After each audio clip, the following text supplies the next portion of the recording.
The goal of this video is to explain the essence of how Bitcoin works without any jargon or scary math.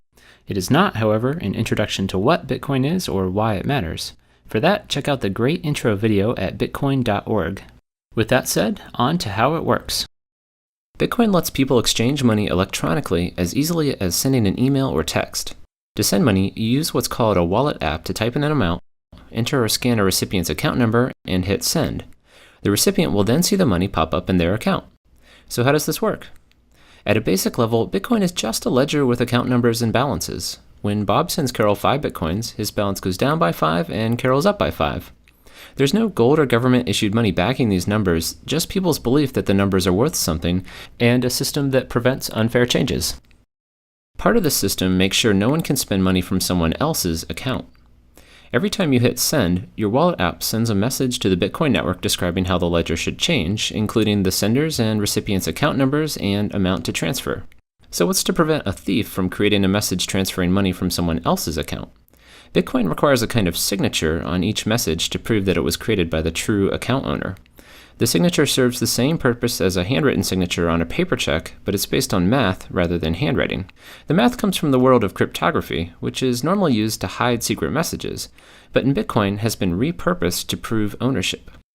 Each Bitcoin account number has an associated key that only the true account owner knows and is used to create signatures by encrypting transaction messages. Others test the signature by trying to decrypt it.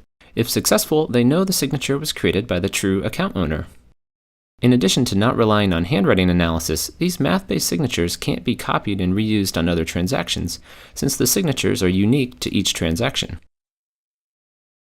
So these signatures keep unauthorized transactions from changing the ledger, but who exactly is checking the signatures and overall maintaining the ledger? Surprisingly, anyone who wants to. One of the main goals of Bitcoin is to provide a decentralized system, meaning no single company or government can control it. Every time someone sends money, a transaction message is passed around to all the people who want to help maintain the ledger, who all call maintainers. Each maintainer keeps a personal copy of the ledger and updates it whenever they receive a new transaction with a valid signature. With ledgers spread all over the world, traffic delays and occasionally fraud can lead to differences in those ledgers. So how does the world decide which version to use? Like in other democratic systems, there's a vote, but it's a bit different than a typical ballot system. Maintainers vote by trying to solve a special puzzle based on their version of the ledger. The first person to solve a puzzle announces their solution, and everyone updates to that version.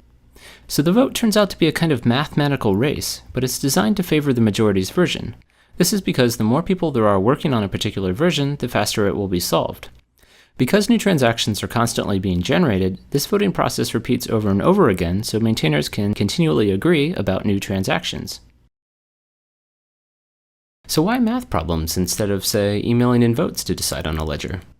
Without a central authority to register voters, it would be hard to enforce one vote per person. A single person could create multiple accounts to vote more than once, or even millions of times.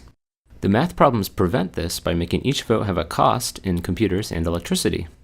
This means outvoting or outsolving the majority to take over the ledger would effectively require outspending the majority, an unlikely event. So the math enables a fair vote in a decentralized system.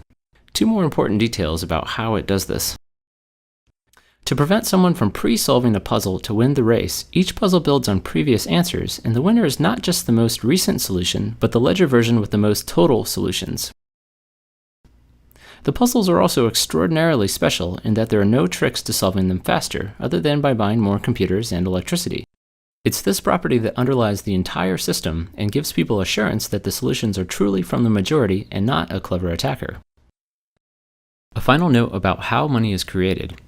Every time a puzzle is solved, a small award is added to the solver's balance, effectively creating money out of thin air. This award acts as an incentive for people to help maintain the ledger and is in addition to small fees senders attach to transactions. Because maintainers acquire newly created money through computation, they are typically called miners, but their main purpose is really to manage the ledger, not to create money. The voting system simply provides a convenient way to randomly distribute money into the world, and in fact, after 2140, no more money will be created. In summary, Bitcoin is an electronic currency that's based on a collaboratively maintained ledger. People transfer money by sending messages to maintainers describing where and how much money should move, Maintainers make sure that the messages are from the true account owners by checking digital signatures. And finally, the maintainers reach consensus with each other through a math-based voting process. I hope this gives you a quick sense for how Bitcoin works. If you'd like to dive deeper into the rabbit hole, check out my 22-minute video, How Bitcoin Works Under the Hood. Also, feel free to subscribe for more concise tech explanations.